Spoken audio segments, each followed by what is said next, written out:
Hi guys, today we're going to be reading chapter 4 from Harry Potter and the Sorcerer's Stone. Chapter 4 is called The Keeper of the Keys. The Keeper of the Keys. If you remember when we left off, Harry and Dudley, his aunt and his uncle, had kind of gone to a secluded place to try and get away from all of the letters that were coming their way. The letters that were coming addressed to Harry. When chapter 3 left off, some kind of loud knocking was taking place. So let's find out what happens with the Keeper of the Keys. It's a pretty cool illustration there. I'm assuming that's going to be the Keeper of the Keys. And if you've read Harry Potter or if you've seen the movies, then you guys know who he is. Boom! They knocked again. Dudley jerked awake. "Where's the cannon?" he said stupidly. There was a crash behind them, and Uncle Vernon came skidding into the room. He was holding a rifle in his hands. Now they know what had been in the long, thin package he had brought with him. "Who's there?" he shouted. "I warn you, I'm armed." There was a pause, then smash! The door was hit with such force that it swung clean off its hinges and with a deafening crash landed flat on the floor. A giant of a man was standing in the doorway. His face was almost completely hidden by a long, shaggy mane of hair and a wild, tangled beard. But you could make out his eyes, glinting like black beetles under all that hair. The giant squeezed his way into the hut, stooping so that his head just brushed the ceiling. He bent down, picked up the door, and fitted it easily back into its frame. The noise of the storm outside dropped just a little.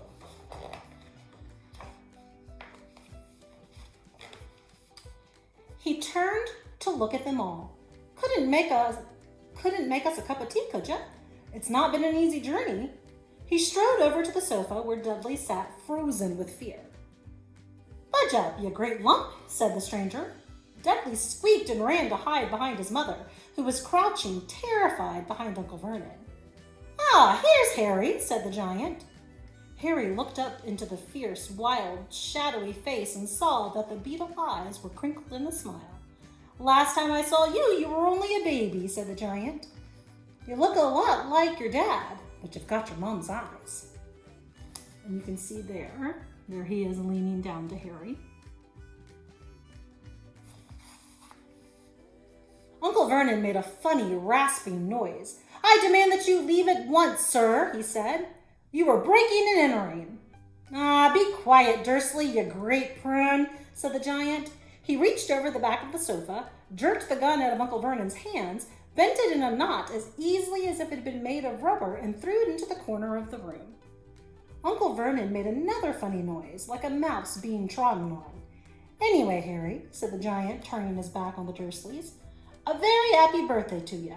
Got some in here for ya. I might have sat on it at some point, but it'll taste all right." From an inside pocket of his black overcoat, he pulled a slightly squashed box. Harry opened it with trembling fingers. Inside was a large, sticky chocolate cake with "Happy Birthday, Harry" written on it in green icing. Harry looked up at the giant. He meant to say thank you, but the words got lost on the way to his mouth, and what he said instead was, "Who are you?" The giant chuckled. "True, I haven't introduced myself. Rubeus Hagrid, Keeper of Keys and Grounds at Hogwarts." He held out an enormous hand and shook Harry's whole arm. "What about that tea then, eh?" he said, rubbing his hands together. I'd not say no to somewhat stronger if you got that in mind." His eyes fell on the empty grate with the shriveled crisp packets in it, and he snorted. He bent down over the fireplace. They couldn't see what he was doing, but when he drew back a second later, there was a roaring fire in there. It filled the whole damp hut with flickering light, and Harry felt the warmth wash over him as though he'd sunk into a hot bath. The giant sat back down on the sofa, which sagged under his weight, and began taking all sorts of things out of the pockets of his coat. A copper kettle, a squashy package of sausages, a poker, a teapot, several chipped mugs, and a bottle of some amber liquid, which he took a swig of from before starting to make the tea. Soon the hut was full of the sound and smell of sizzling sausage. Nobody said a thing while the giant was working, but as he slid the first 6 fat, juicy, slightly burnt sausages from the poker, Dudley fidgeted a little. Uncle Vernon said sharply, "Don't touch anything he gives you, Dudley." The giant chuckled darkly. "Your great puddin' son don't need fattening anymore, Dursley. Don't worry."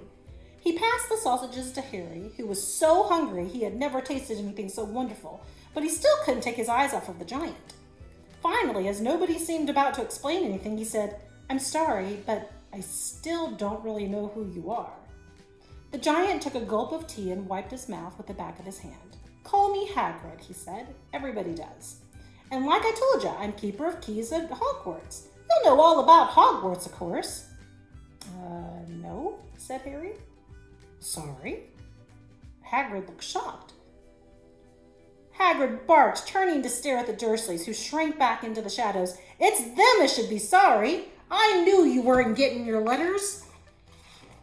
But I never thought you wouldn't even know about Hogwarts. For crying out loud, did you never wonder where your parents learned it all?" "All what?" asked Harry. "All what?" Hagrid thundered. "Now wait just 1 second." He had leapt to his feet. In his anger, he seemed to fill the whole hut. The Dursleys were cowering against the wall. "Do you mean to tell me," he growled at the Dursleys, "that this boy, knows nothing about anything?"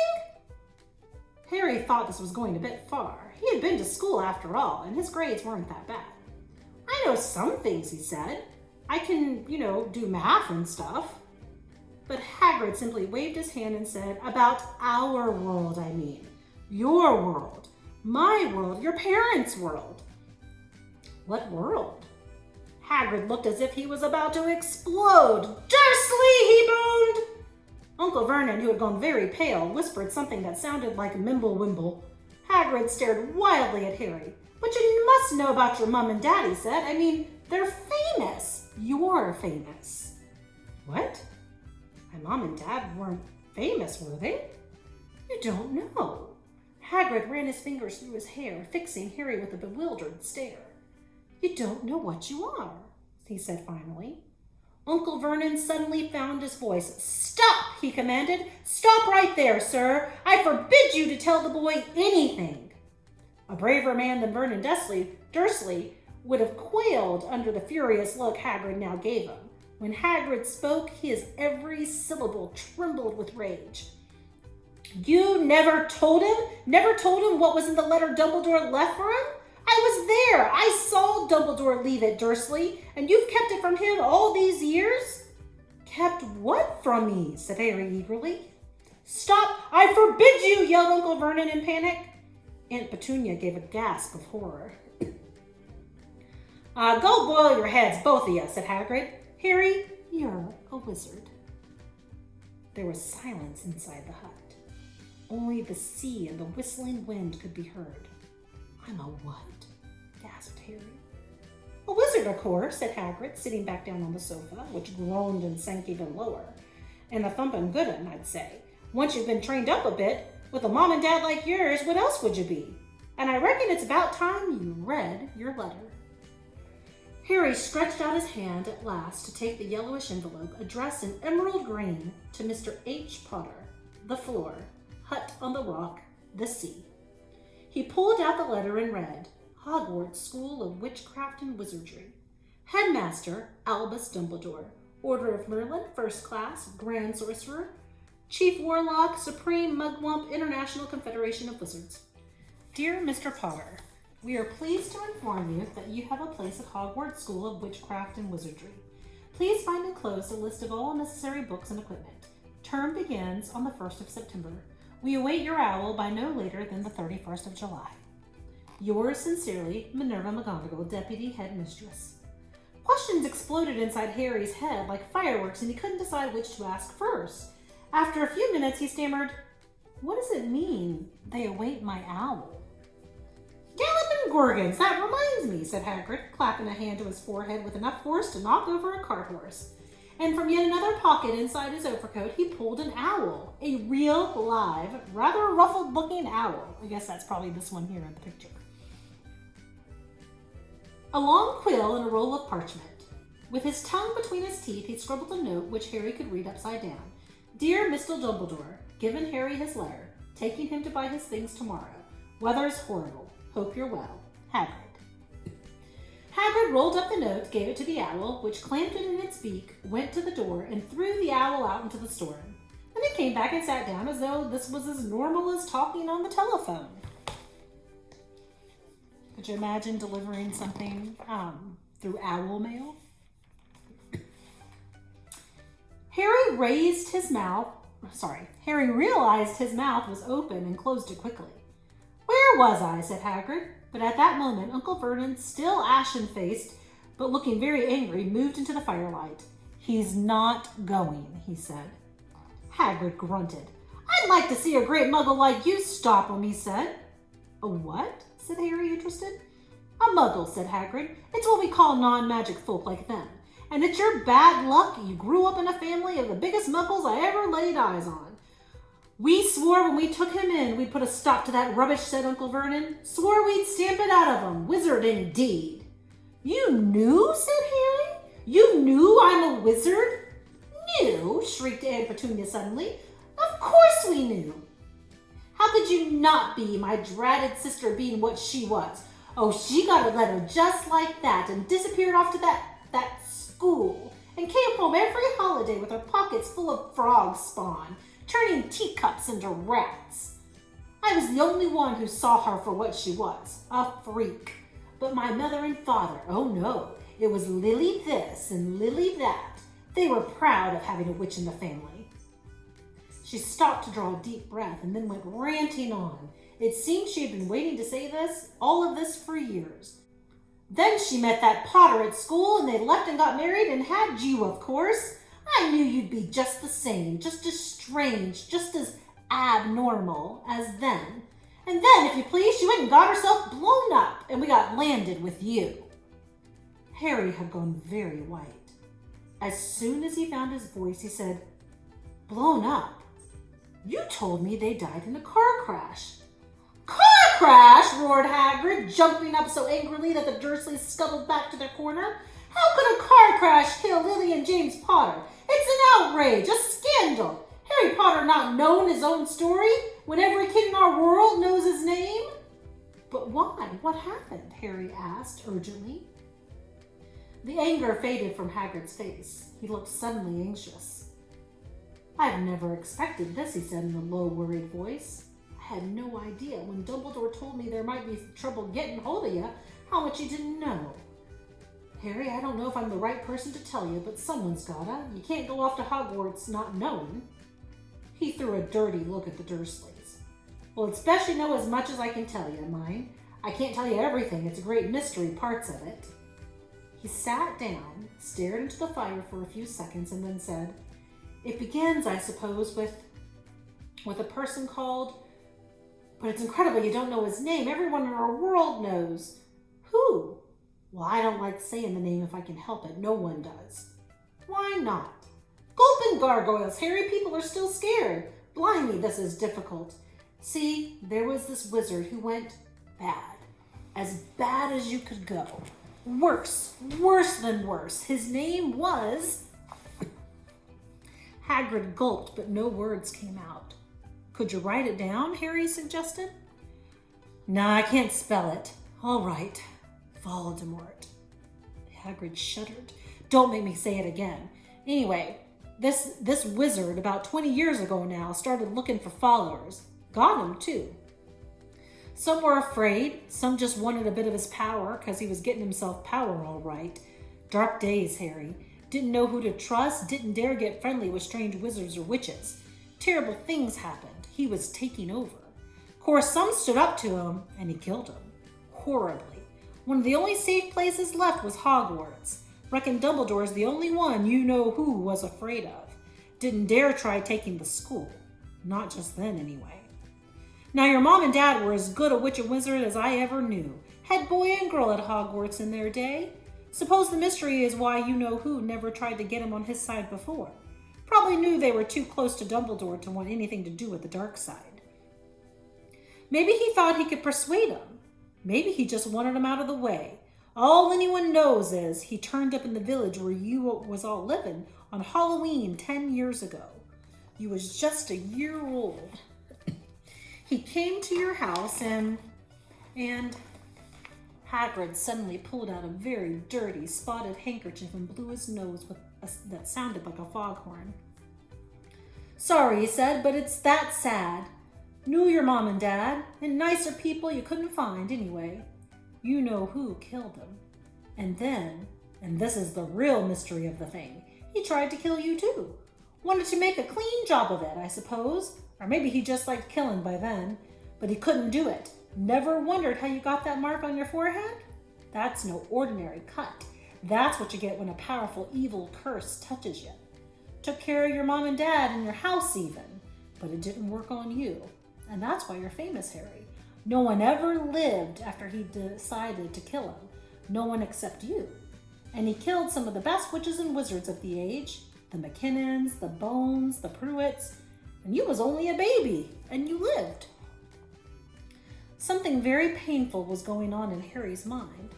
As Hagrid's story came to a close, he saw again the blinding flash of green light, more clearly than he had ever remembered it before.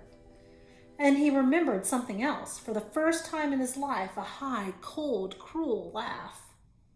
Hagrid was watching him sadly. Took you from the ruined house myself on Dumbledore's orders. Brought you to this lot. Load of old tosh, said Uncle Vernon. Harry jumped. He had almost forgotten that the Dursleys were there. Uncle Vernon certainly seemed to have got back his courage. He was glaring at Hagrid. Fists were clenched. Now you listen here, boy, he snarled. I accept there's something strange about you. Probably nothing a good beating wouldn't have cured. As for all this about your parents, well, they were weirdos, no denying it, and the world's better off without them, in my opinion. Asked for all they got, getting mixed up with these wizarding types. Just what I expected. Always knew they'd come to a sticky end. But at that moment, Hagrid leapt from the sofa and drew a battered pink umbrella from inside his coat. Pointing this at Uncle Vernon like a sword, he said, I'm warning you, Dursley. I'm warning you. One more word. In danger of being speared on the end of an umbrella by a bearded giant, Uncle Vernon's courage failed again. He flattened himself against the wall and fell silent. That's better, said Hagrid, breathing heavily and sitting back down on the sofa, which this time sagged right down to the floor. Harry, meanwhile, still had questions to ask, hundreds of them. But what happened to you know who? Good question, Harry. Disappeared. Vanished. Same night he tried to kill you. Makes you even more famous. That's the biggest mystery, see? He was getting more and more powerful. Why'd he go? Some say he died. Codswallop, in my opinion. Don't know if he had enough human left in him to die. Some say he's still out there biding his time. But I don't believe it. People who was on his side came back to ours. Some of them came out of kind of trances. Didn't reckon they could have done it if he was coming back. Most of us reckon he's still out there somewhere but lost his powers. Too weak to carry on. Because something about you finished him, Harry. There was something going on that night he hadn't counted on. I don't know what it was. No one does. But something about you stumped him all right. What do you guys think it was that caused Harry to be able to survive Voldemort's curse? Harry looked at Hagrid with a warmth and respect blazing in his eyes. Hagrid looked at Harry with warmth and respect blazing in his eyes. But Harry, instead of feeling pleased and proud, felt quite sure there had been a horrible mistake. A wizard? Him? How could he possibly be? He'd spent his life being clouded by Dudley and bullied by Aunt Petunia and Uncle Vernon. If he was really a wizard, why hadn't they been turned into warty toads every time he tried to lock him in his cupboard? If he'd once defeated the greatest sorcerer in the world, how come Dudley had always been able to kick him around like a football? Hagrid, he said quietly, I think you've made a mistake. I don't think I can be a wizard. To his surprise, Hagrid chuckled. Not a wizard, eh? Never made things happen when you were scared or angry? Harry looked into the fire. Now he came to think about it, every odd thing that had ever made his aunt and uncle furious with him had happened when he, Harry, had been upset or angry. Chased by Dudley's gang, he had somehow found himself out of their reach. Dreading going to school with that ridiculous haircut, he'd managed to make it grow back. And the very last time Dudley had hit him, hadn't he gotten his revenge without even realizing he was doing it? Hadn't he set that boa constrictor on him? Harry looked back at Hagrid, smiling, and saw that Hagrid was positively beaming at him. "See," said Hagrid, "Harry Potter, not a wizard. You wait, you'll be right famous at Hogwarts." But Uncle Vernon wasn't going to give in without a fight. "Haven't I told you he's not going?" He hissed. "He's going to Stonewall High and he'll be grateful for it. I've read those letters and he needs all sorts of rubbish, spell books and wands, and if he wants to go, a great muggle like you won't stop him," growled Hagrid. "Stop Lillian James Potter's son going to Hogwarts? You're mad. His name's been down ever since he was born. He's off to the finest school of witchcraft and wizardry in the world. 7 years there and he won't know himself. He'll be with youngsters of his own sort for a change, and he'll be under the greatest headmaster Hogwarts ever had, Albus Dumbledore. I am not paying for some crackpot old fool to teach him magic tricks," yelled Uncle Vernon. But he had finally gone too far. Hagrid seized his umbrella, whirled it over his head. "Never," he thundered, "insult Albus Dumbledore in front of me." You can see here's Hagrid with his pink umbrella. He brought the umbrella swishing down through the air to point at Dudley. There was a flash of violet light, a sound like a firecracker, a sharp squeal, and next second Dudley was dancing on the spot with his hands clasped over his fat bottom. Howling in pain, when he turned his back on them, Harry saw a curly pig's tail poking through a hole in his trousers. Do you see that pig's tail right here coming out of Dudley's pants? Uncle Vernon roared, pulling Aunt Petunia and Dudley into the other room. He cast one terrified look at Hagrid and slammed the door behind him. Hagrid looked down at his umbrella and stroked his beard. "Shouldn't have lost my temper," he said ruefully, "but it didn't work anyway. Meant to turn him into a pig, but I suppose he was so much like a pig anywhere there wasn't much left for me to do." He cast a sideways look at Harry under his bushy eyebrows. "Be grateful if you didn't mention that to anyone at Hogwarts," he said. "I'm not supposed to do magic, strictly speaking. I was allowed to do a bit to follow you and get your letters to you and stuff. One of the reasons I was so keen to take the job." "Why aren't you supposed to do magic?" asked Harry. "Oh, well, I was at Hogwarts myself, but I got expelled. To tell you the truth, in my 3rd year, they snapped my wand in half and everything. But Dumbledore let me stay on as gamekeeper. Great man, Dumbledore." "Why were you expelled?" It's getting late and we've got lots to do tomorrow," said Hagrid loudly. "Gotta get up to town, get all your books and that." He took off his thick black coat and threw it to Harry. "You can kip under that," he said. "Don't mind if it wriggles a bit. I think I still got a couple of dormice in one of the pockets."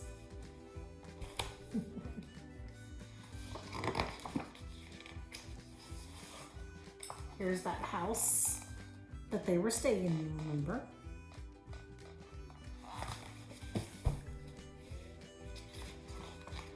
And that's the end of chapter 4. So, we were introduced to a new character in that chapter, to Hagrid. You'll end up hearing Hagrid's name a lot throughout the story and throughout all of the Harry Potter books as him and Harry become very close. So, interesting to see how, Harry obviously didn't know that he was a wizard because his aunt and uncle had kept it from him. They were not too keen on having anyone different in the family. If you remember way back from chapter 1, they like to be very normal people, normal family. And anything that differed from that, they were not too happy about. So obviously they kept all of that from Harry, which Hagrid was not too happy about. But now Harry knows. The story is going to get very interesting from here. We'll pick up next week with chapter 5, and that's going to be when Harry gets to go get all of his school supplies. One of my favorite chapters, because it's the first time that he actually sees magical things and is surrounded by magical people. So hopefully you'll tune in for that chapter as well. I hope you enjoyed chapter 4 from Harry Potter and the Sorcerer's Stone. I'll see you guys next time.